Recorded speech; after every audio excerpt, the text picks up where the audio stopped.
नमस्कार प्रिय विद्यार्थियों, आज एक बार फिर आपका नेहा हिंदी क्लासेस में स्वागत है।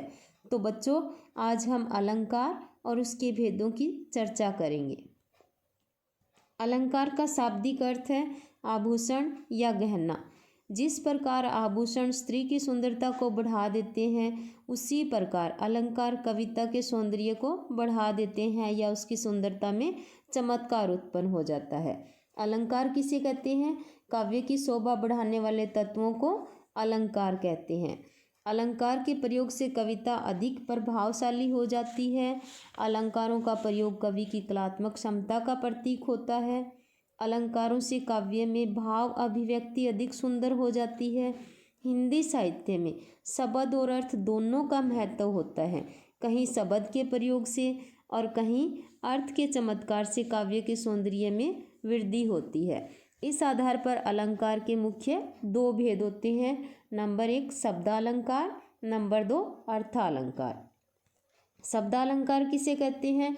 जब कुछ विशेष शब्दों के कारण काव्य में चमत्कार उत्पन्न होता है तो वह शब्दालंकार कहलाता है। शब्दालंकार के 3 भेद होते हैं: अनुप्रास अलंकार, यमक अलंकार, श्लेष अलंकार। अनुप्रास अलंकार किसे कहते हैं? वर्णों की आवृत्ति को अनुप्रास अलंकार कहते हैं। अर्थात जहाँ समान वर्णों की बार बार आवृत्ति होती है वहाँ अनुप्रास अलंकार होता है। उदाहरण देखिए, तरनी तनुजा तट तमाल तरुवर बहुछाई। इसमें देखो आप, तय की बार बार आवृत्ति के कारण चमत्कार उत्पन्न हो रहा है, तो यहाँ पर अनुप्रास अलंकार है। सेकंड एग्जाम्पल देखिए, रघुपति राघव राजा राम। यहाँ र वर्ण की बार बार आवृत्ति के कारण चमत्कार उत्पन्न हो रहा है, तो यहाँ पर अनुप्रास अलंकार है। यमक अलंकार, जहाँ एक शब्द या शब्द समूह का एक से अधिक बार प्रयोग हो लेकिन उसका अर्थ प्रत्येक बार अलग अलग हो, वहाँ यमक अलंकार होता है। जैसे काली घटा का घमंड घटा। यहाँ घटा घटा शब्द 2 बार प्रयोग हुआ है। पहली बार घटा शब्द का अर्थ है छाए हुए बादल, दूसरी बार घटा शब्द का अर्थ है कम होना, इसलिए यहाँ यमक अलंकार है। यानी कि जब काव्य में एक ही शब्द एक से अधिक बार प्रयोग में लाया जाए और हर बार शब्द का अर्थ भिन्न हो, वहाँ यमक अलंकार होता है। श्लेष अलंकार, जहाँ किसी शब्द के एक बार इस्तेमाल होने पर एक से अधिक अर्थ होते हैं, वहाँ श्लेष अलंकार होता है। उदाहरण, भिखारी को देखकर पट देत बार बार। यहाँ पट शब्द का अर्थ है दरवाजा और वस्त्र, यानी कि जहाँ एक शब्द के एक से अधिक अर्थ निकले वहाँ श्लेष अलंकार होता है। अर्थालंकार, जहाँ काव्य में अर्थगत चमत्कार होता है, अर्थात जहाँ काव्य में अर्थों के कारण चमत्कार उत्पन्न होता है, वहाँ अर्थालंकार होता है। अर्थालंकार के भी 5 भेद होते हैं: उपमा अलंकार, रूपक अलंकार, उत्प्रेक्षा अलंकार, अतिशयोक्ति अलंकार और मानवीकरण अलंकार। उपमा अलंकार किसे कहते हैं?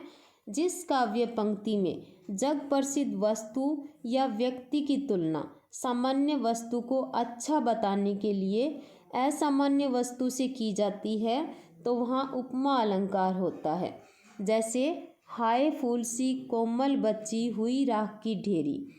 तो यहाँ पर आप देख रहे हैं कि इस पंक्ति में बच्ची को फूल की उपमा दी गई है, उसे फूल जैसी कोमल बताया गया है, इसलिए यहाँ उपमा अलंकार है।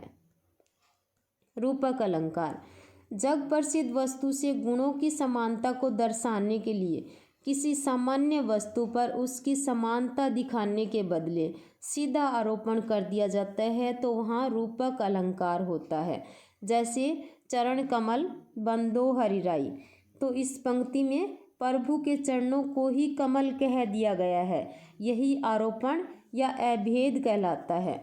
इस पंक्ति में प्रभु के चरणों को ही कमल कह दिया गया है, यही आरोपण या अभेद कहलाता है, तो यहाँ रूपक अलंकार है। उत्प्रेक्षा अलंकार, जहाँ एक वस्तु से दूसरी की संभावना या कल्पना हो, वहाँ उत्प्रेक्षा अलंकार होता है। जैसे उस काल मारे क्रोध के तनु कांपने उनके लगा, मानो हवा के जोर से सोता हुआ सागर जगा। तो यहाँ देखो तनु उपमेय में है और सोता हुआ सागर उपमान की संभावना है। मानो वाचक शब्द है तो यहाँ उत्प्रेक्षा अलंकार है। अतिशयोक्ति अलंकार, जब किसी गुण या स्थिति को बढ़ा चढ़ाकर कहा जाए या बढ़ा चढ़ाकर वर्णन किया जाए तो वहाँ अतिशयोक्ति अलंकार होता है।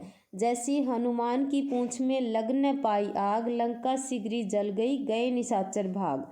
तो इसमें बात को बढ़ा चढ़ाकर वर्णन किया गया है कि हनुमान की पूंछ में अभी आग लग भी नहीं पाई थी कि सारी लंका जल गई और सारे राक्षस भाग गए। यानी कि यह कथन अविश्वसनीय रूप से बढ़ा चढ़ाकर कहा गया है, तो यहाँ अतिशयोक्ति अलंकार है।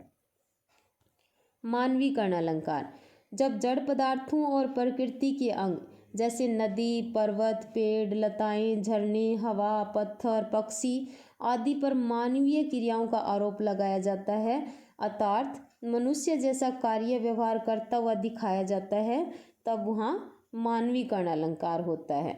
जैसे हर्षाया ताल लाया पानी प्रात भर के, मेघ आए बड़े बन ठन के संवर के।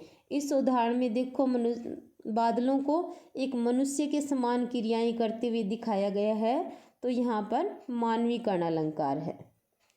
उम्मीद करती हूँ कि आपको ये टॉपिक समझ आया होगा। अगर फिर भी नहीं आया तो आप मुझे कमेंट करके पूछ सकते हैं। फिर मिलेंगे एक नए टॉपिक के साथ। Thank you.